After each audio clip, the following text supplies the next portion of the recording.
What's up, guys? More Medic One here, and the other day I was coming home from work and I saw some equipment on the side of the road, so I decided to stop and take a gander. Check this out. I hadn't taken it out of the back of the truck yet, but it is a Stihl weed eater or edger. Looks like it's in pretty rough shape, and a push mower. But I think today try to get the edger going today. It doesn't seem like it's got a loss of compression or anything like that, but let's get this on the bench and see if we can make it run.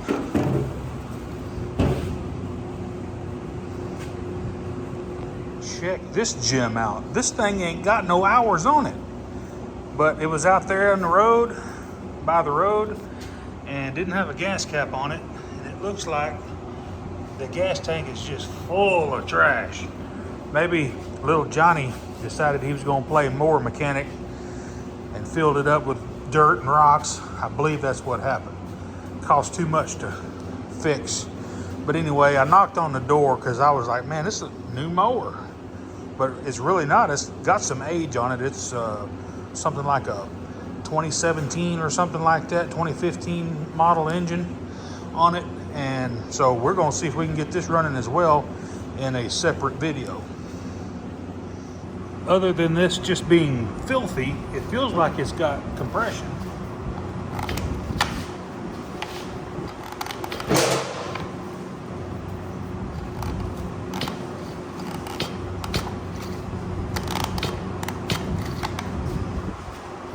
Let's put a compression gauge in it just for grins and giggles. What do you think?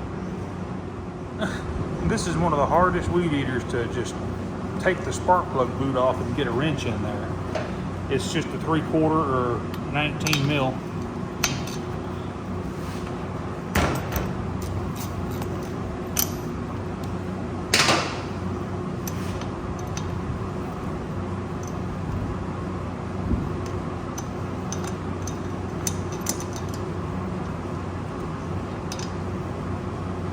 Take a look at that plug. Don't look too bad.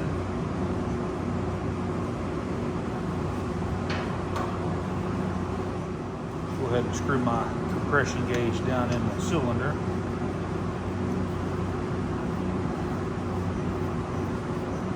Let's see if we can't get that on camera. Get a better shot of that for you guys. Let's just see what kind of numbers we got.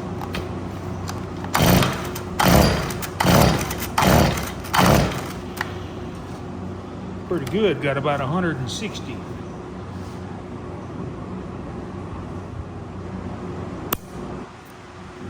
Do it again.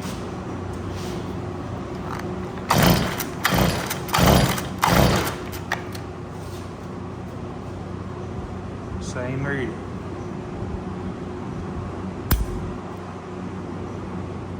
I'm gonna call that one healthy. I almost guarantee you it's just been setting up and they just didn't want to put no money into it. Now the next thing I want to do is we're going to do an ignition test just to see if it's got spark. Now one thing you can do, you can test compression and you can test spark all at the same time by just putting a little gas right down the carburetor throat and try to start it. If it fires up, then you know you have spark and you know you have sufficient compression to make it run. But we're going to do it the old school way. This is the Echo. This is the PET 4000 adjustable spark tester. Let's get it hooked up. I'm going to zoom in for you guys and just watch right here between these 2 points on these electrodes, and let's see if we got blue fire.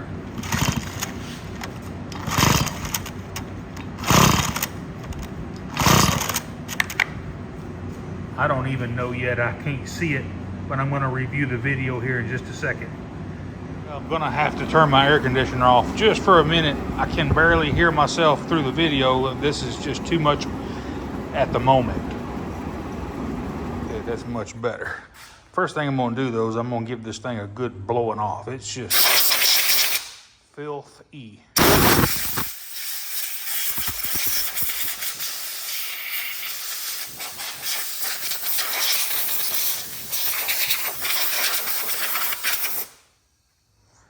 Take the air filter cover off.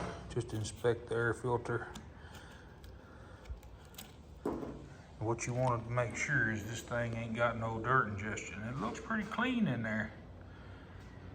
Not a whole lot of dust or dirt in there at all. Now these edgers, man, they live in a cloud storm of dust. And these air filters on these Stihls are pretty good. I can tell right away that it looks like somebody may have put an Amazon or eBay carburetor on this thing, because it doesn't say Zama or anything on it. So let's go ahead and get this carburetor disconnected from the engine. It's just two 8mm bolts here and here.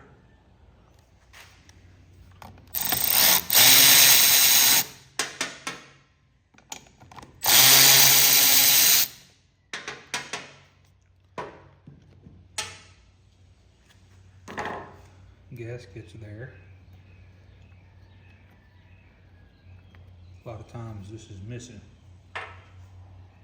So I want to show you a little trick how to easily disconnect the throttle cable. Just depress it and reach in here with your finger and hold that throttle, and then with your left finger just let go of the trigger and it should pop it right out. Should. Yeah, there it went.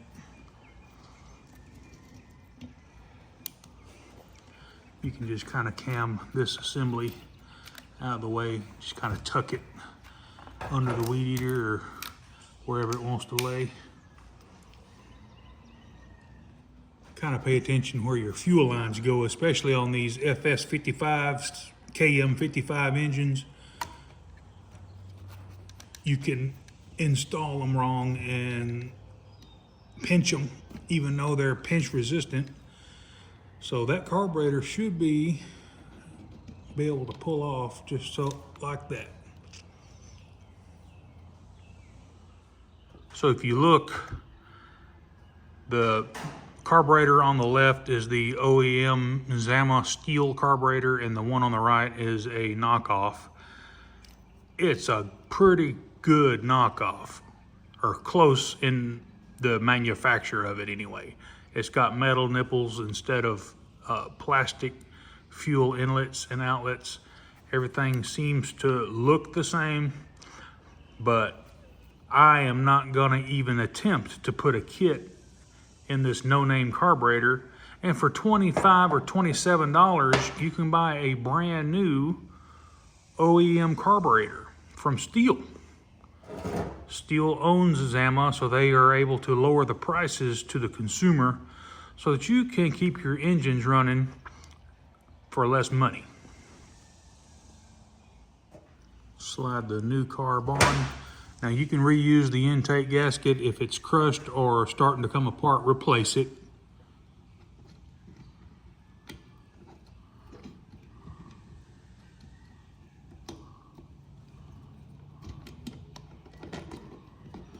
Just slide her on the studs. Go ahead and hook up your fuel lines. Now, if you want to inspect your fuel filter, now would be the time.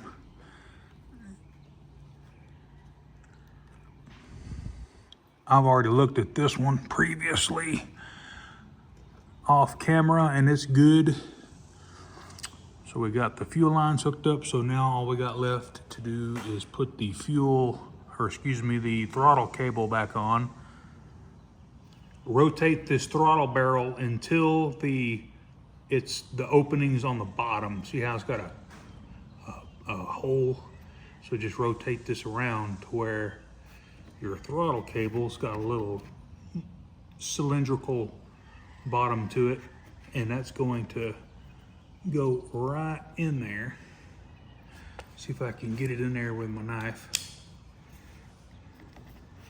Just let it slide right in. And you can turn it with your knife a little bit. You can use a pocket screwdriver.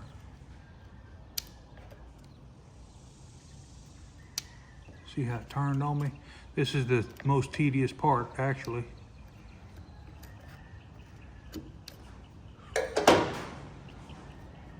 Sometimes you can just do it by hand, like that. Nope, I missed it. Dadgummit, give me a second. Get that in there. Let it slide down. And be sure that this little nipple goes into the hole in the intake manifold, or that it won't throttle up right. The cable won't work right.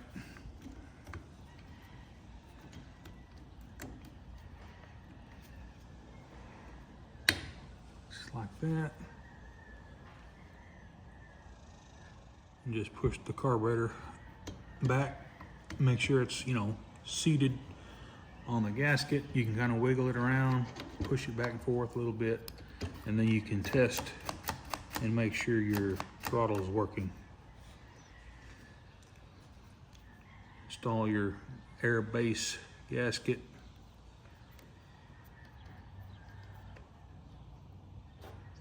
And reinstall your air cleaner base.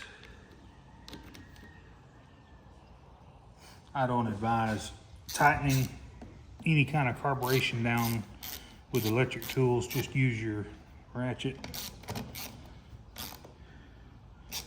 and just get it snug. If you use electric tools, you have a chance of stripping something out, breaking something, because it's just too much torque all at once.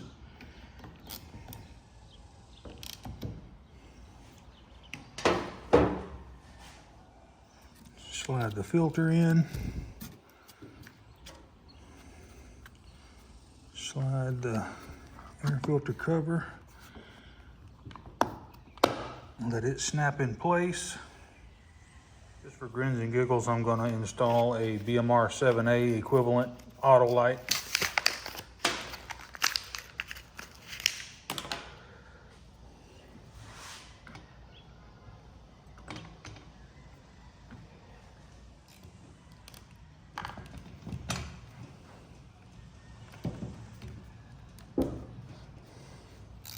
Let's go ahead and put some 50-to-1 in it.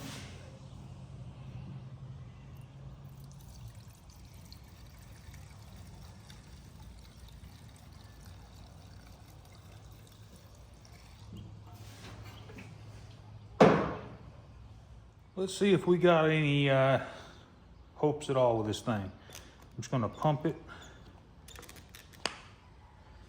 till you get fuel in the bulb. Don't take much, 3 or 4 times. Make sure your switch is on. I liked it whenever Stihl went to the momentary spring-loaded switch, because a lot of times I would bump this switch and turn the machine off as I was using it. So turn it to the I, and we're going to give it full choke right here. Let's see if we can't get this thing busted off. Ha! First pull.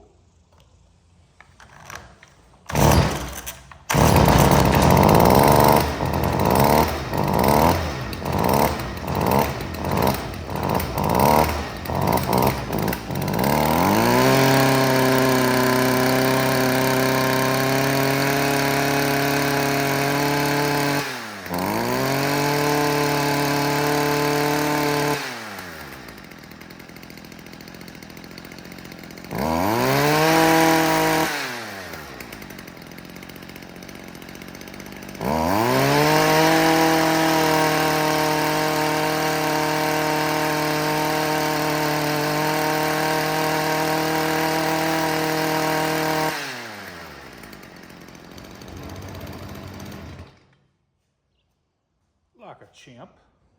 Guys, so far I've only got like $25 in this weed eater, and it cranked up and ran fine, but we're gonna go outside and we're gonna test it to see if it'll, you know, operate under a good load, and see if we can edge with it. Let's go.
runs pretty blasted good.